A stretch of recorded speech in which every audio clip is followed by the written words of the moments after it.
নমস্কার। আপিলা চাপিলার 11 নম্বর পর্ব। আসুন,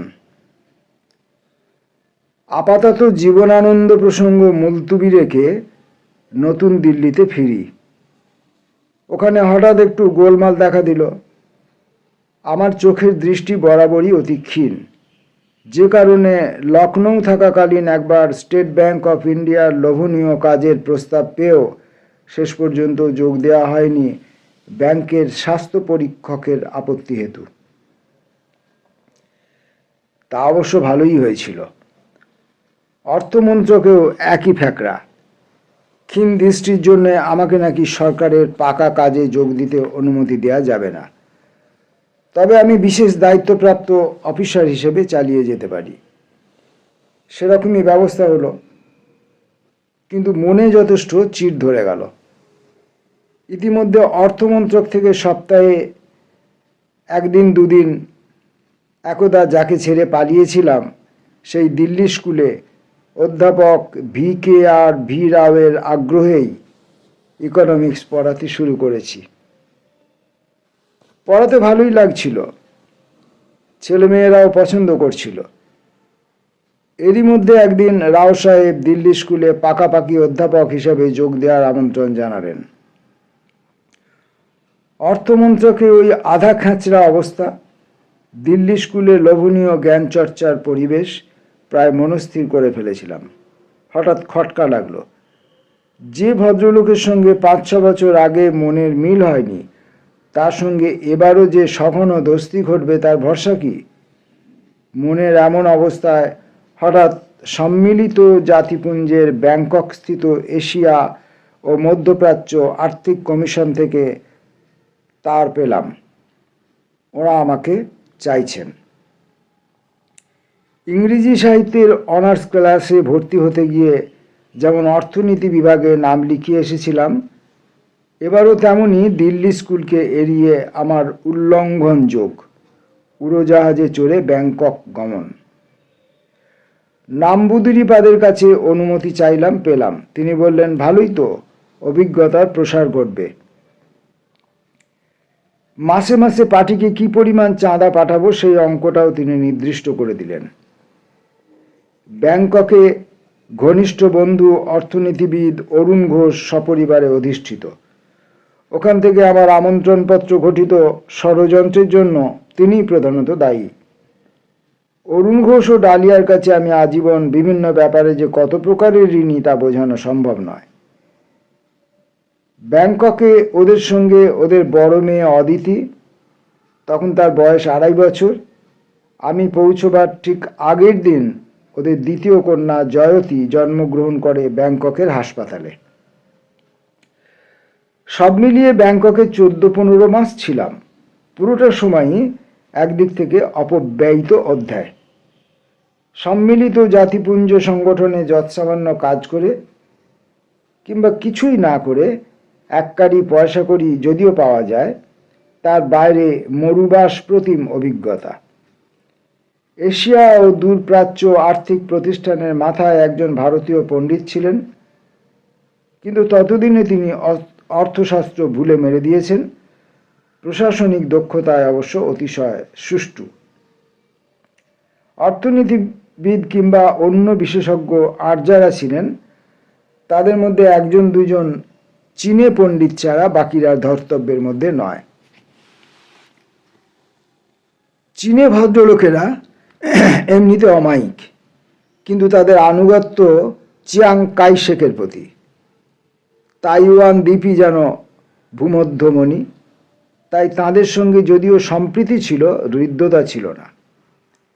এদের মধ্যে একজন আমাকে তাইওয়ানের কি একটা সমস্যা বোঝাতে গিয়ে শুরু করলেন, তুমি তো জানো চীন হচ্ছে একটি দ্বীপ। পালাবার পথ পাই না আমি। এই ভদ্রলোকই দক্ষ গাড়ি চালানো বিষয়ে আমাকে মহামূল্য উপদেশ দিয়েছিলেন। গাড়ি নিয়ে এক ব্যস্ততম চৌরাস্তায় এসে দেখলে সামনে লাল বাতি। কি করবে জানো? প্রথমে 2 চোখ বন্ধ করবে, তারপর ডান পা দিয়ে অ্যাক্সিলারেটরে জোরে চেপে ধরবে, দেখবে গাড়ি পক্ষীরাজ ঘোড়ার বেগে অন্য প্রান্তে পৌঁছে গেছে। ব্যাংককে গিয়েই সর্বপ্রথম বিশ্বব্যাপী মার্কিন দৌরাত্ম্যের প্রত্যক্ষ অভিজ্ঞতা হলো। থাইল্যান্ড, আমাদের প্রাচীন সংজ্ঞায় শ্যামদেশ, সেখানে নামকাওয়াস্তে এক রাজা আছেন। ওদের মতো করে ওরাও রামভক্ত দেশ। রাজাদের নামের তালিকা রাম 1, রাম 2, রাম 3 ইত্যাদি। তবে আসলে জঙ্গি সর্বাধিনায়কত্ব। যে সৈন্যাধ্যক্ষ শাসন চালাচ্ছিলেন তার নাম বিপুল সংগ্রাম। প্রথম পর্বে শ্যামদেশের ভাষা পালির খুব কাছাকাছি ছিল, এখন মঙ্গোলীয় ভাষার অনেক মিশেল ঢুকেছে। তাহলেও ইন্দোনেশিয়ার ক্ষেত্রে যেমন একটু মাথা খাটালে নামগুলির সংস্কৃত আদিরূপ উদ্ধার করা সম্ভব। যেমন বিপুল সংগ্রাম, যেমন নগরপথন অর্থাৎ নগর প্রথম, যেমন আয়ুথিয়া অর্থাৎ অযোধ্যা। আরও যা চমৎকৃত করেছিল তা রামায়ণের শ্যামদেশীয় বয়ান, শ্রীমান হনুমান নির্বাসিতা রানী সীতার প্রগাঢ় প্রণয়ী। বজরং দলরাও যদি সঙ্গী নুচিয়ে আসেন আমি নিরুপায়। রাজপ্রাসাদের সম্মুখবর্তী রাস্তার নাম রাজবীথি। যে রাস্তার উপর আমাদের দপ্তর তার পরিচয় রাজ্য দমন এভিনিউ। ভারতীয় সংস্কৃতি, প্রধানত উদারচরিত বৌদ্ধ ধর্মের প্রভাবে একদা কতটা পরিব্যাপ্ত ছিল তার প্রমাণ পেলাম ব্যাংককে থাকাকালীনই অন্য এক প্রসঙ্গে। এক আফগান সহকর্মী হঠাৎ একদিন আবিষ্কার করে বিস্ময়াবিষ্ট হলাম। দেবনাগরী হরফ আমার চেয়ে অনেক দ্রুত এবং অধিকতর স্বাচ্ছন্দ্যের সঙ্গে পড়তে পারেন। আমি কৌতূহলাপন্ন হলে তিনি জানালেন, প্রাথমিক শিক্ষার স্তরে ওর সময়ে আফগানিস্তানে সংস্কৃত পাঠ বাধ্যতামূলক ছিল, যেহেতু পুস্তুর গঠন বিন্যাস সংস্কৃতের খুব কাছাকাছি।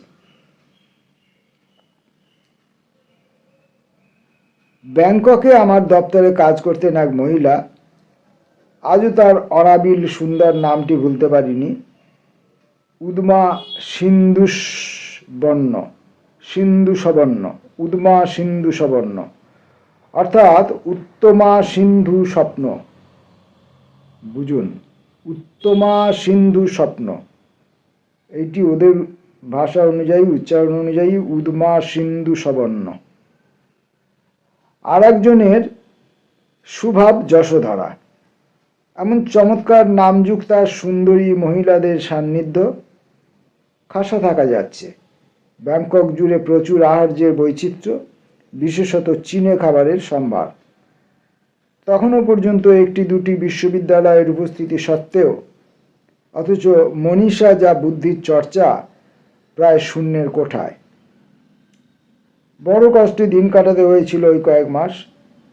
অবশ্য মাঝে মাঝে এখান ওখান থেকে বিখ্যাত অর্থনীতিবিদরা বক্তৃতা দিতে বা গবেষণাপত্র তৈরি করতে হাজির হতেন। যেমন জাপানের সর্বশ্রেষ্ঠ অর্থনীতিবিদ শিগেতো তসুরু মাস তিনেক আমাদের সঙ্গে ছিলেন দপ্তরে, আমারই ঘর সঙ্গী হয়ে। তরুণ বয়সে হাওয়ার্ডে ছাত্র থাকাকালীন ঘোর বামপন্থী, পল সুইজিদের সমসাময়িক। বামপন্থী রেশ তসুরুর তখনও পুরো শুরু কাটেনি। আমার সঙ্গে তাই জমতে ভালো। পরে তিনি মোহলান বিশ মহাশয়ের আমন্ত্রণে দিল্লি ও কলকাতা ঘুরে গেছেন। ব্যাংককে তার সঙ্গে অনেকটা সময় কাটত আমার। জাপানের সমস্যা নিয়ে, এশিয়া ও ভারতবর্ষ নিয়ে, মার্কিন সাম্রাজ্যবাদ নিয়ে, সোভিয়েতে ও পূর্ব ইউরোপ জড়িয়ে অনেক আলোচনা। শুরু এটা আসলে খণ্ডত্ব দিয়ে শুরু হয়েছে, বানানটা জানেন আপনারা যে ওদের খণ্ডত্ব দিয়ে শুরু হয়। যেমন আমরা সুনামির আগেও একটি খণ্ডত্ব থাকে, সেরকম তসরু। এখন খণ্ডত্বকে তো উচ্চারণ করা যায় না, তাই শুরুই বলতে হবে। সম্বন্ধে দুটি মজার কাহিনী এখানে না হয় ব্যক্ত করা যাক। একদিন সকালে দপ্তরে বসে লিখছি, শুরু একটু দেরি করে এলেন। আমার পার্শ্ববর্তী টেবিলে আসেন, কিন্তু কাজে ঠিক মনোসংযোগ করতে পারছেন না যেন। হঠাৎ আমার দিকে তাকিয়ে তার উক্তি, জানো অশোক, কাল রাত্রিরে একটা অদ্ভুত ব্যাপার ঘটেছে। এক রেস্তোরাঁয় জনৈক মহিলার সঙ্গে নৈশভোজনে গিয়েছিলাম। পানাহারের পর তার সঙ্গে নাচতে শুরু করলাম। তারপর আর কিছু মনে নেই। আমি কথা না বাড়ানোই বুদ্ধিমত্তা বলে বিবেচনা করলাম। মন মাতানো দ্বিতীয় গল্পটি নিম্নরূপ। কাল 1970 সাল, স্থান মস্কো হাওয়াই আড্ডা। সরকারি কাজে দিল্লি থেকে লন্ডন যাচ্ছি। মস্কোতে বিমান বদলানোর উদ্দেশ্যে অপেক্ষমান। তৎসুরু সস্ত্রীক প্যারিস বা ভিয়েনা বা অন্য কোথাও থেকে টোকিও ফিরছেন। ওরাও মস্কোতে বিমান পাল্টাচ্ছেন। প্রতীক্ষাশালায় দেখা। কোথায় গিয়েছিলেন? শুরুকে আমার প্রশ্ন। উনি মজা করে বললেন, আন্তর্জাতিক অর্থনীতিবিদদের সংগঠন দ্বারা আহুত এক বৈঠক ছিল। আলোচ্য বিষয় অর্থব্যবস্থার গতি প্রকৃতি, পাশ্চাত্য বনাম প্রাচ্য। তারপর একটু মুচকি হেসে তৎসুরু যোগ করলেন, পাশ্চাত্যের অর্থব্যবস্থার মাহাত্ম্য নিয়ে সবচেয়ে ওজস্বিনী বক্তৃতা দিলেন দুই ভারতীয়। নাম দুটো বললেন, একটু হাসাহাসি হলো আমাদের। ইঙ্গিতবিদ্ধ অর্থনীতিবিদই এখন মার্কিন দেশে পাকাপাকি বাস করছেন, মার্কিন নাগরিকই। তবে নিয়ম করে শীতের মরশুমে 2-1 সপ্তাহ ভারতবর্ষ ভ্রমণে আসেন। বিশ্বায়ন নিয়ে আমাদের শাসকবর্গকে ঢের বাণী দিয়ে যান। শাসকবর্গ ঊর্ধ্বনেত্র হয়ে শোনেন।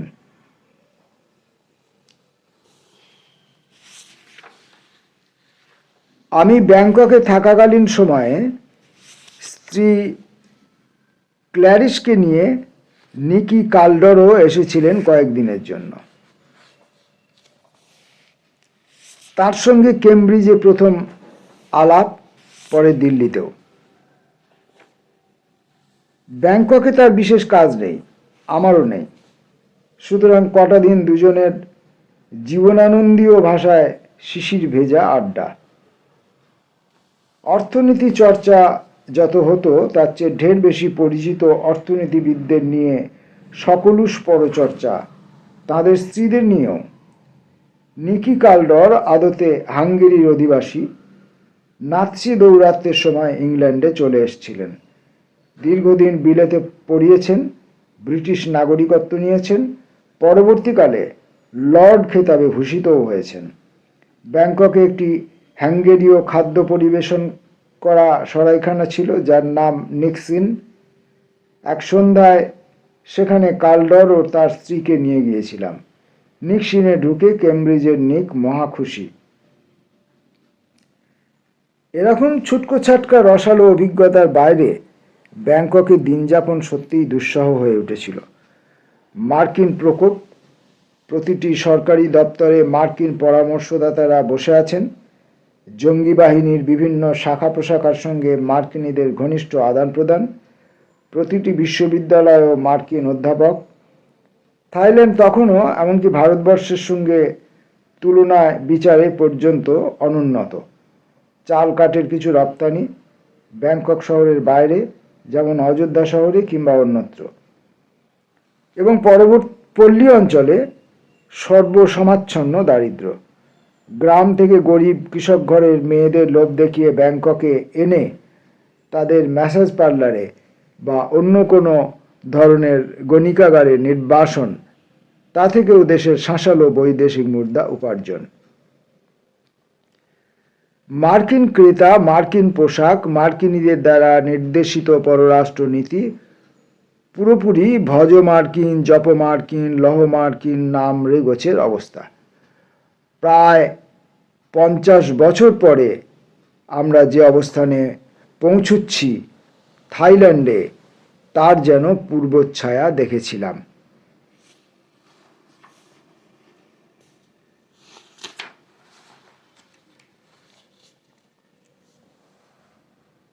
এখানে আর যা সম্ভবত উল্লেখনীয়, মাঝখানে 2-3 সপ্তাহের ছুটি নিয়ে কলকাতায় আমার বিয়ে করে যাওয়া। সেই বিয়ের বিষয়ে বিশেষ কোনো স্মৃতি আর অবশিষ্ট নেই। শুধু আবছা মনে পড়ে এক ঝাঁক কবি সাহিত্যিক বরযাত্রী গিয়েছিলেন। অরুণ কুমার সরকার, নরেশ গুহ, নীরেন্দ্রনাথ চক্রবর্তী, গৌরকিশোর ঘোষ, গৌরীশঙ্কর ভট্টাচার্য, আতোয়ার রহমান, নৃপেন্দ্র সান্যাল, মুরারি সাহা, অবশ্যই সুরঞ্জন সরকার। সঞ্জয় ভট্টাচার্য যাননি, কিন্তু সত্যপ্রসন্ন দত্ত ছিলেন। কনুদা, কমল কুমার মজুমদার বরযাত্রী গিয়েছিলেন কিনা খেয়াল নেই, তবে বিয়ের কদিন আশেপাশে তার সরব উপস্থিতি। মাস্টারমশাই অমিয়বাবু কাশী থেকে এসেছিলেন, লখনৌ থেকে বিনয় দাশগুপ্ত মশাই। সবচেয়ে যা স্মরণীয়, স্বয়ং বুদ্ধদেব বসু শৌখিন সিল্কের পাঞ্জাবি শোভিত লাজুক লাজুক মুখ করে ঘুরে বেড়াচ্ছিলেন, যেন তিনি বিয়ে করতে গেছেন। পরে শুনেছি গৌরকিশোর ঘোষের বরযাত্রী সজ্জা ছিল মাথায় তিব্বতী টুপি, চোখে কালো চশমা, গায়ে দাশু পাগলা সদৃশ্য ছেঁড়া আলখাল্লা, পায়ে উঁচু বুট জুতো। গাড়ির ভিড় সামলাতে আসা এক পুলিশ কর্মী ওর দিকে একটু কৌতুকাপন্ন দৃষ্টিতে তাকাতে গৌর বীর দর্পে এগিয়ে ডায়লগ বলল, क्या देखता है, जानता है हम जज साहब का दामाद का दोस्त हूं, समझे। যোগ করা উচিত না অনুচিত জানি না, বিবাহের আমন্ত্রণ লিপিটি রেখা চিত্রাঙ্কিত করেছিলেন সত্যজিৎ রায়। আমরা আজকের মতো আপিলা চাপিলা পাঠের 11তম পর্বের এইখানেই শেষ করছি। একটু কম করেই পড়লাম আজকে, বাকি অংশটুকু পরের ভিডিওতে পাঠ করব, যদিও বাকি অংশ অনেকটা বেশি রয়ে গেল। ঠিক আছে, দেখা যাবে। নমস্কার।